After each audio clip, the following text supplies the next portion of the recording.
मनोज जरांगे पाटील यांच्या आंदोलनाच्या संदर्भातली सगळ्यात महत्त्वाची ब्रेकिंग न्यूज समोर येते। जरांगे पाटील यांना मुंबईत आंदोलनासाठी हायकोर्टाने नकार दिलेला आहे।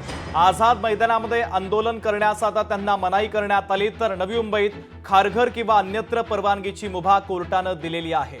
तर महत्त्वाची आणि मोठी ब्रेकिंग न्यूज आपण पाहतोय। मनोज जरांगे पाटलांच्या आंदोलनासंदर्भातली ही बातमी। जरांगे पाटील यांना मुंबईत आंदोलन करण्यासाठी हायकोर्टाने नकार दिलेला आहे। आझाद मैदानामध्ये आंदोलन करण्यास मनाई करण्यात आली, तर नवी मुंबईत खारघर किंवा अन्यत्र परवानगीची मुभा देण्यात आलेली आहे। या संदर्भातला निर्णय राज्य सरकारने घ्यायचा आहे। मात्र मुंबईमध्ये आंदोलन करण्यापासून आता जरांगे पाटील यांना रोखलं जाऊ शकतं का, हे पाहणं देखील तितकंच महत्त्वाचं आहे। तर जरांगे पाटील यांच्या या आंदोलनाच्या संदर्भातली सगळ्यात महत्त्वाची आणि मोठी ब्रेकिंग न्यूज आपण पाहतोय।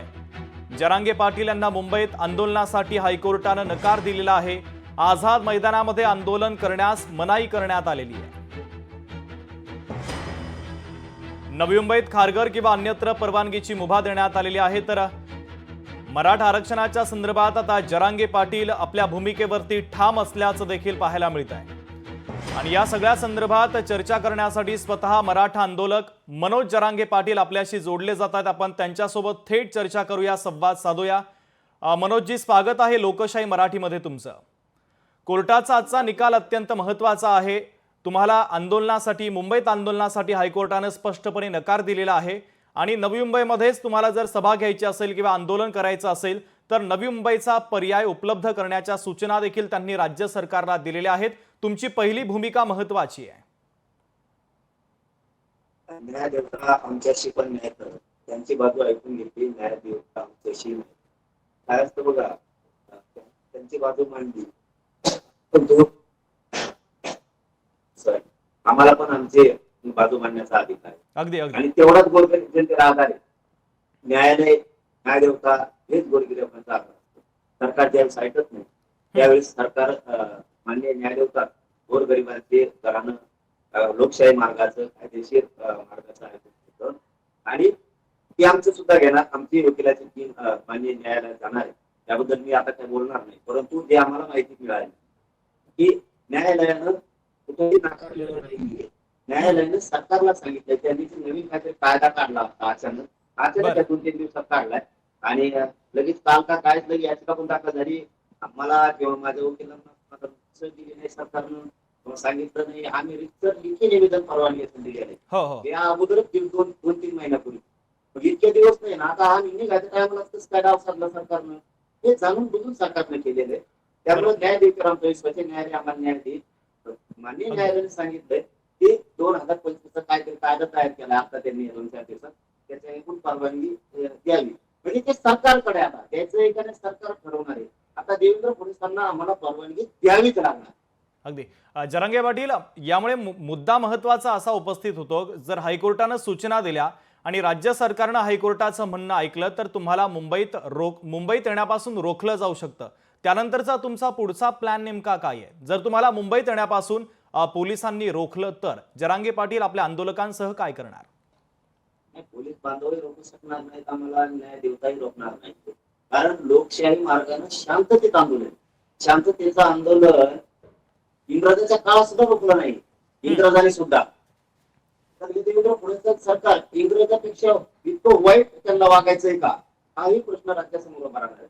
मान्य न्यायदेवतेने काय सांगितलंय, सरकारकडे हा विषय दिलेला आहे की या 2005चा काहीतरी नवीन कायदा काढला 2-4 दिवसात, त्याची परवानगी घ्यावी। आता ते सगळं सरकारच्या हातात आहे। सरकार जाणून बुजून मराठी न्यायदेवतेत धरतंय का, परवानगी देत नाही का, काय हे सरळ सरळ दिसणार आहे।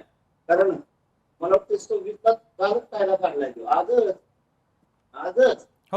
त्याची अधिकृत अंमलबजावणी झाली। बघा आता कार्यक्रम येऊ आजच।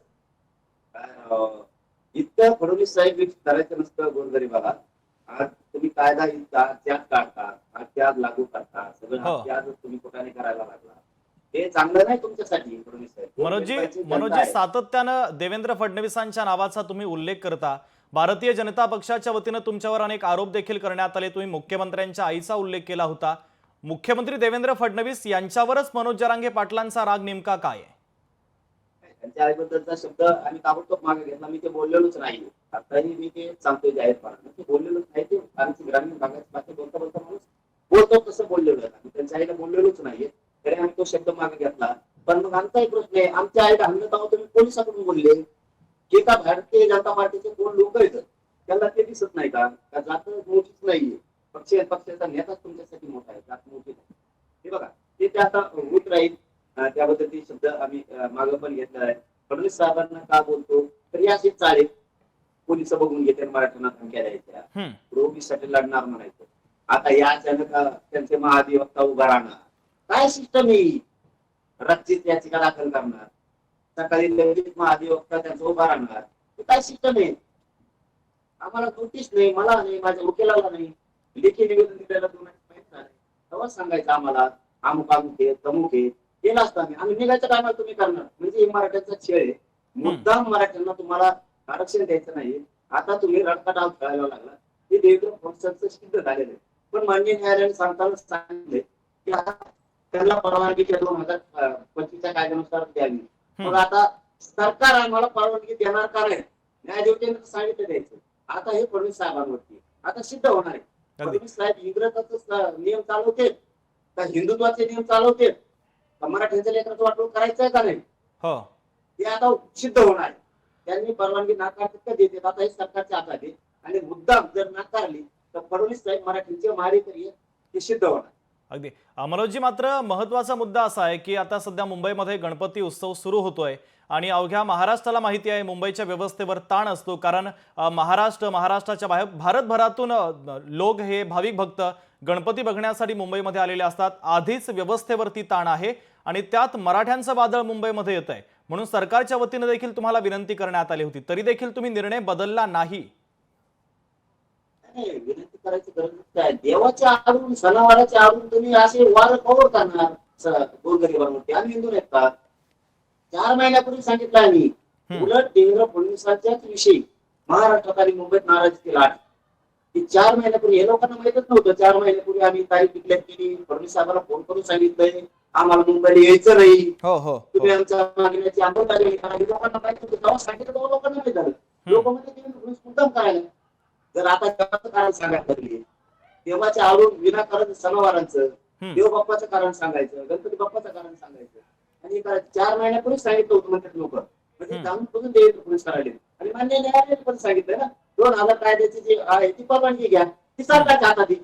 आता आम्हाला आजच कायदा माहिती करायला देऊ, आता आम्ही अर्ज करतो तिथं लगेच. कसं परवानगी घेत नाही ते सिद्ध होईल राज्यासमोर. किती सोपं आहे. लोकशाहीच्या माध्यमातून महाराष्ट्रातल्या मराठ्यांना सांगतो, मान्य न्यायदेवतेने सांगितलं 2025चा कायदा हेतू काल झालाय. आम्हाला तो अधिकृत असताना तिथं पण अर्ज केला असता किंवा प्रशासनानं किंवा सरकारनं आम्हाला सांगितलं असतं तरी आम्ही अर्ज केला असता. यांनी अचानक तो कायदा उभा केलाय मराठ्यासाठी, अचानक. मग आता आम्ही अर्ज करतो ना, सरकार आम्हाला परवानगी दिली, नाही दिलं तर देवेंद्र फडणवीस मराठ्यांचे किती दिवशी आहे, मराठ्यांचे किती वाटवं करायला निघाले हे सिद्ध होणार आहे. आम्ही अर्ज करतो ना आणि न्यायालयात सुद्धा आमचे वकिलांची टीम जाणार आहे. आम्हाला सुद्धा न्याय मंदिर 100% देणार आहे, कारण आता आधारच न्याय मंदिर आहे. सरकारने न्याय ऐकल्यावर गरिबांचा आधार, कायदेशीर मागण्या ऐकून घ्यायचा आमचा आधार, न्याय मंदिर न्याय देवता आहे. आम्हाला 100% न्याय देणार, परवानगी देणार. आणि परवानगीचा विषय आता कोर्टात नाही तर मान्य न्यायालयानं सरकारकडे सांगितलंय. आम्ही सरकारकडे अर्ज करायला, त्यांनी कायदा आता केलाय म्हणलं आम्हाला आता अर्ज करावा लागेल. आमची काय चूक? आम्ही करतो अर्ज, त्या परवानगी शांततेत करणार, कायदा धरून करणार. अगदी तुमचा मुद्दा देखील बरोबर आहे मनोजजी, मात्र महत्वाचा मुद्दा असा पुन्हा एकदा उपस्थित होतोय की तुम्ही आता आरक्षणाच्या संदर्भातल्या लढाईतलं पुढचं आणि ऐतिहासिक पाऊल टाकतायत. मात्र मुंबईमध्ये येण्यासाठीचा हा तुमची दुसरी वेळ आहे. मुंबईच्या वेशीवर आधीच्या आंदोलनामध्ये छत्रपती शिवाजी महाराज यांच्या पुतळ्यासमोर जी सभा झाली होती आणि त्यावेळेस तत्कालीन मुख्यमंत्री एकनाथ शिंदेंनी तुम्हाला आश्वासन दिलं होतं. ते आश्वासन नेमकं काय होतं आणि ते आश्वासन देऊन सुद्धा पुन्हा मराठा आरक्षणाचा मुद्दा तसाच धगधगत राहिला आणि पुन्हा तुमच्यावर आंदोलनाची वेळ येते आहे.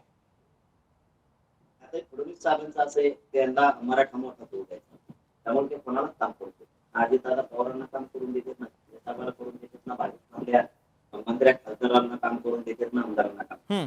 हे सत्तेत आहे आणि आम्हाला त्यात पडायचं नाही गरज.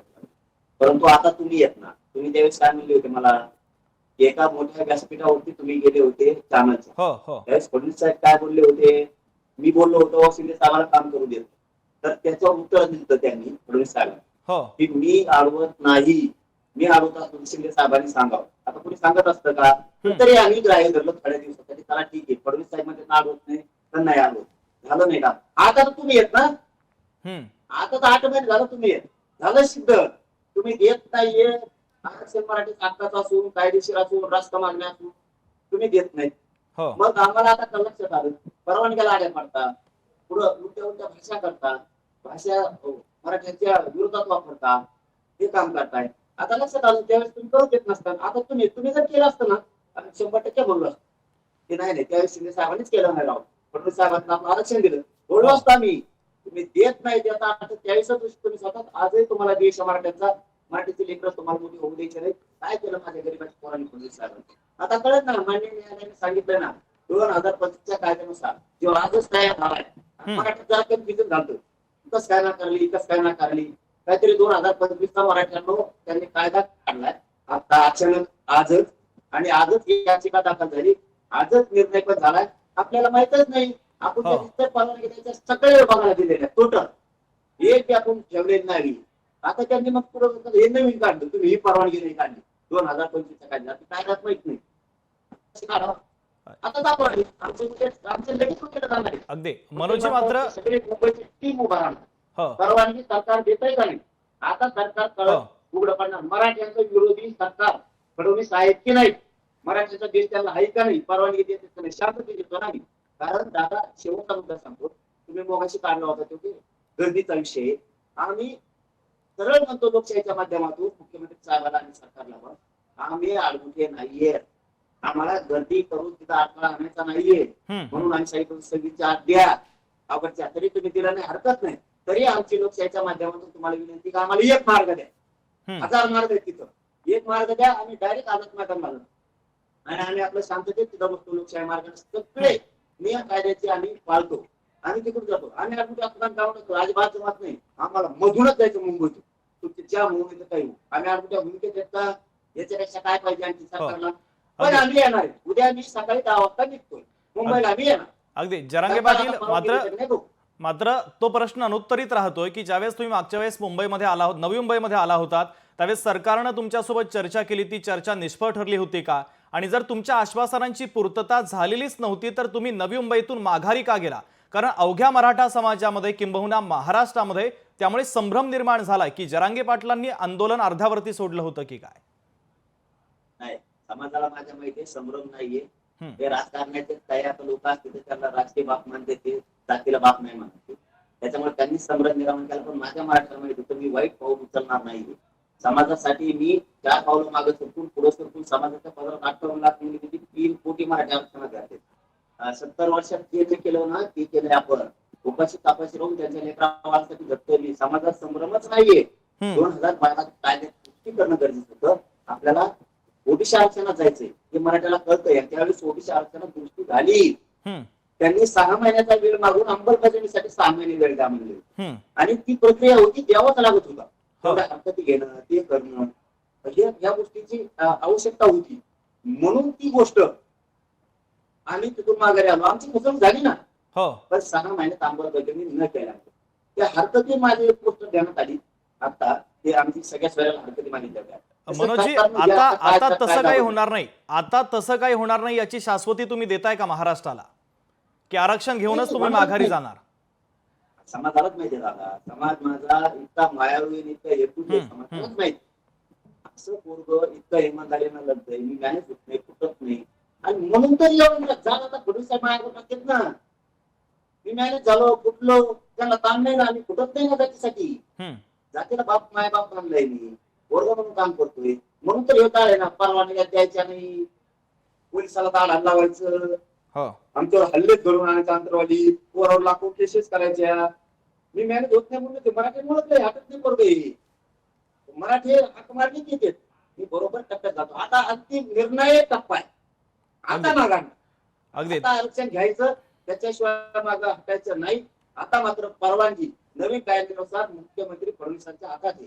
ते देतात का नाही ते मराठी समोर उघडं पडणार आहे. आडमुठं कोण मी का सरकार, कारण ते नाताच कायदा काढलाय. आम्ही केव्हा अर्ज करायचा? निघायच्या टायमात सांगता का तुम्ही अर्ज करा म्हणून? अमुक अमुक कायदा काढाय आणि मला आमच्या सगळ्या हरकतीत घेण्यात आलं. तुम्ही हा कायदा पारित केला, हरकती भेटत त्याला नाही, असं ऍक्टिंग केला तो कायदा, हम्म. हरकती काही घेतल्या तर नाही, तर फक्त आमच्यासाठी एकट्यासाठी लागू केला. गरीब मराठी शांततेत देतात म्हणून खूप शंका यायला लागल्यात आता. म्हणून आता आमचं सगळं संभ्रम निघाला. मान्य न्यायालयाने हो हो सरकारला सांगितलं नवीन कायद्यानुसार परवानगी द्या.